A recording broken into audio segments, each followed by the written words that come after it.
biɗen riwayaji ɗin ɗi kana celluɗi fillama nder fadilatu sura ɓure sorte on. ruya fi fadilati هذه السورة عن النبي صلى الله عليه وآله وسلم أنه قال أنزلت علي آيات لم ينزل مثلهن المؤوزتين. النبي جو جيب آيات جيبنا مدو اللاتي يرمج جيباكينو در أرانديبه كان يقولي دم المؤوزتين ولا أزوجي دي مولترتي دي أنا بيتر دي كورتي يعني مؤوزتين مولترتي دي. وعن أبي جعفر محمد بن علي الباقر إمام زين العابدين محمد بن علي إمام الباقر عليه السلام قال من أوتر بالمؤوزتين وقل هو الله أحد قيل له يا عبد الله أبشر فقد قبل الله وترك.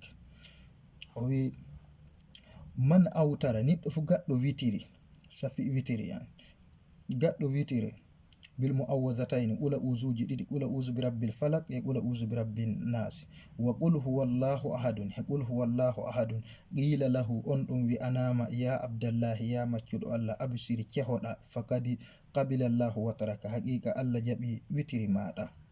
وعن النبي صلى الله عليه وآله وسلم فهند رواية قد في الله مجودة النبي قال لأحد أصحابه النبي بأن جرس قوتو درسا بو بمودو ألا أعلمك بسورتين هما أفضل سور القرآن أو من أفضل سور القرآن يلا أيد أمي عندني سورتي در القرآن لا تيدي إذا توادر برد در سورتي القرآن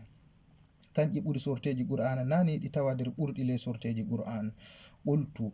bala sai sabojo mi qultu bi mi bala na'am ya rasulallah miɗo yiɗi andina kam fa allamani almu'awwazatayn sa annabijo andini kan ula uzuji ɗiɗi summa qara'a bihima fi salati al-ghadati den annabijo jangiɗi der julde subaka wa qala li ikra'ahuma kullama qumta wa nimta jangaɗi wakkati de ummotoɗa e wakkati de ɗanotoɗa ɗum woni ko filla e ɓural sorte on.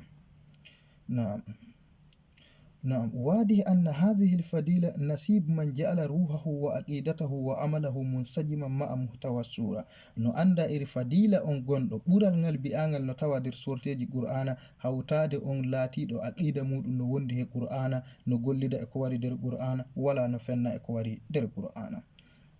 sai sorte on fuddiri bismillahir rahmanir rahim bismillah en puddiri barke inde Allah ar-rahmani jo hinne kubudo ar-rahim jo hinne keri. قل أعوذ برب الفلق قل بأ يا رسول الله أعوذ من مولترك برب الفلق جنبويمون أي برب الفلق أعوذ يخاطب الله سبحانه نبيه باعتباره الأسوة الله هل دي النبو جمود اعتبار النبي كموني هوريجو كموني جاكتيدو والقدوة كموني هوريجو فهندا سألبيمو قل بأ يا رسول الله أعوذ من مولتوري برب الفلق جنبويمون من شر ما خلق شر فكتغا من مولي الله إمودون الله رينك إمودون. الفلق كوني فلق من فلق كلمة إتار من فلق أي شق وفصل سندا إتا أي وسمي طلوع الصبح بالفلق بويمول إندراما فلق sabe ɗume waɗi ko indira falak ili anna daw as-subuh yasuqqu dhulmatul layl sabe jeygol subaka an nura subaka no seka nimre jemma wurto wa misluhu al-fajr irinon en woni poyngol ay atla ala tulu'i as-subuh li nafsi al-munasaba indirama ni en sabe munasaba on gondo ɗon wa qila innal falaka ya'ni wiladati kulli al-mawjudati al-hayya basariya kanat am hayawaniya aw nabatiya. وقيل بآمن توادر معناج فلق أيضا فلق كون يعني كنفع فلق ولادة كل الموجودات دميك هون فكلاتي كودي الحي كودي غورنان بشرية كانت أم حيوانية غورنان تغار نونا غورنان حيوان نون دبا أم نباتية ناني إري فنغونا. فولادة هذه الموجودات تقترن يفلق حبتها أو بيدتها سابي دميك دين وكاندو نشيكا ɗum ɗo habbat nder ɗum ɗo muɗum to wurtoto seni fungono nder wabbere muɗum to wurtoto aw baydata ha nane nder woppani muɗum to wurtoto seni tawama iri ɗum ɗo non iri fonuno. wal wilada min ajabi marahili wujudi e hadhihi al ahya sabe dimeki kam woni ko ɓuri hayɗinade nder marhalaji gurna li anna tusakkil tafra fi marahili wujudiha no laati tafra marhala nder godeki muɗum wantikala min alamin ila alamin akhar eggol nder duniyaru goɗon yaade duniyaru go no wonno nder rahim no wonno nder dimrugol no wuratan sa egga warta nder duniyaru fahinda. Yaqulu subhanahu wa ta'ala Allah no wi'a fahinda nder suratil an'am aya 95 inna allaha faliqul habba wan nawa yukhrijul hayya minal mayyiti wa yukhrijul mayyita minal hayyi inna allaha alla faliqul habba Allah kan woni cendudo wabbere wan nawa enawa wurtini ɗum yukhrijul hayya Allah kan woni ko wurtinta ko wuuri minal mayyiti nder ko maayi wa yukhrijul mayyita Allah kan woni ko wurtinta ko maayi du ko minal hayyi nder ko wuuri wa qila innal falaqa lahu ma'na wasi taba nder aya ka ɗo en gatta ɗum ɗo nder makka sanne Allah en gadduka non dow mahallu shahid waɗa ɗum ɗo dow nder manaji falak yani cekol wurtinde wabbere nder ko wurtoto e muɗum qila wi'ama innal falaqa lahu ma'na wasi yasmul kullul kal geredo wi falak no wodi mana jajiɗo sanne laati no hunni tagefo fu no wi'e falak yasmul kullal kalqi li anna al khalqa huwa shaqqu sitaril adami li yasta nurul wujud sabe khalqi tagefo du ko kam woni ko sekata wirngallo rafi den ko wodun den ko warta e gode no wonno wala say eggido marhala wala warti der marhala no wodi hannon no biiden hanu dimol eggol non der marhala der gurnan der dimrugol warta der gurnan yaasi say be biidenne mana o do fahinda no tawa der manaji falak wa kullu wahidin min hadhihi al maani thalatha der manaji dido tati fu no lati der manaji falak dulu subuh ummaki poyngol wa wiladatil mawjudatil hayya edimeki kujje laatiide godude gurnan wa khalqu kullil mawjud tagefo huni fuko wodi zahira ajiba tadullu ala azmatil bari wal khaliq wal mudabbir zahiri non laatido bangudo sanne kolloden dow bawde Allah fahinda e tagefoji Allah he Allah kan woni dawrano tagefoji mudum kam wattadi no mu'iri wa wasafa Allahu bidhalika lahu mafhumun amik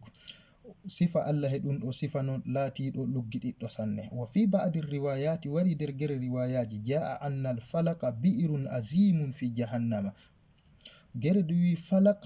ɓundu non mawnu sanne tawano der jahannama sabe biɗen no tawa der manaji falak tagefoji fu denne ɗum ɗo fahinda no tawa der tagefoji tabdu wa ka annaha shaqqun fi daqiliha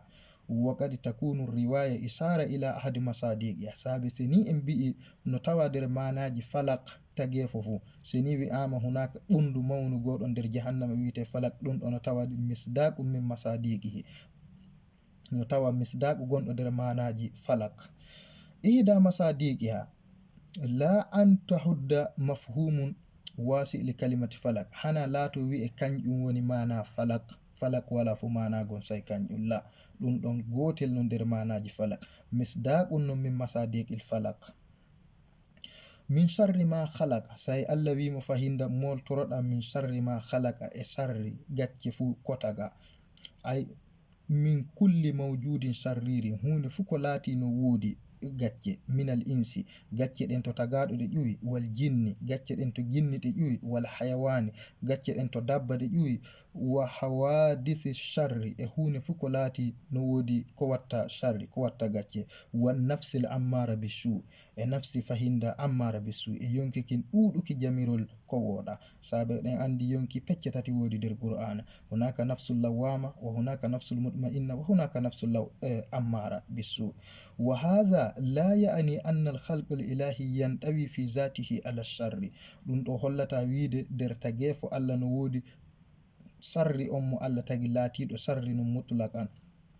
li anna al-khalqa huwa al-ijad sabe tagefo kan woni godeki ko walano sai tage warte no wodi wal ijadu khairum mahadun nani godeki du ko moƴƴere non yaqulu subhanahu allazi ahsana kulla shay'in khalaqahu Allah kam moƴƴini taddi hune fu Allah kam woni moƴƴinɗo taddi hune fu bal ashar ya'rudul makhluqati hina tanharifu anil qawaninil khilqa denne toy gacce woni der asili tagefo Allah wala gacce tawta kenana sharri on tawta kenana der ɗum ɗo de jomum oni wurti dow dow manhaji on mo Allah deke ɗum. Ay bal asharru gacce no tawi ya'rudul makhluqat no waɗa ardi dow tagefoji hina tan harifu wakkati tagefo oñoto anil qawaninil khilqa wurto dow qa'idaji ɗin ɗi taga dow muɗum wa tansaliku an masirin muayyan wurto nder masiru on mo Allah deki ɗum dow muɗum ko fila waɗa e muɗum ɗum ala sabilil misali dow de en koji misali an yabil hayawanati wasilatu difa'iyya tastakdimuha amama al a'da seni en koji ñiƴere wanu masalan Allah tagiɗe faaɗe laato kanƴe woni ko renata ɗum e goɗɗum seni wari e muɗum kam faddorto hoore muɗum e wayɓe muɗum kama nastakdimu nahanu silah liddifa fi maqabil al adu hannon no niɗɗo tawdete jogola muɗum fa renira hoore muɗum law anna hadha silahu istakdama fi mahallihi fa huwa khairun denne jogola maɗa seni a golliri ɗum nokku to hani gollire fu moƴƴere no amma seni a gollirai ɗum nokku to hana a gollirai ɗum to hani gollire sai laato kam woni gacce don haka rafi gollirde maɗa nokku to wi'a gollira ɗum kam waɗi ɗum gacce hana kam woni gacce mutlaqan wa illam tasta'mal fi mahallihi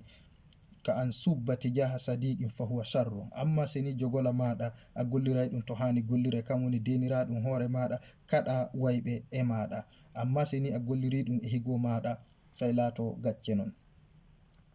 jadiru bizikri anna kathiran min al umur nahsibuha sarran sabi kujje kewɗe eɗen mila ɗum no gacce wa fi baɗiniha kayrun kathirun amma ko suuɗi nder majje no tawa ɗum ɗo moƴƴere mawni sanne mislul hawadis wal balaya allati tanfadu anil insani ghubaril ghafla iri bala uji ɗin ɗi Allah jarri borto himɓe laatiɗi kanƴi woni ko fiɗɗata sollare ghafla wonde dow himɓe sabi si hana ɗum ɗon himɓe jeggitino sai ɗum ɗon mikkintina ɗum he Allah wartito he Allah tuba ela Allah huncana ɗum bala on ila liqa assalamu alaikum wa rahmatullahi wa barakatuh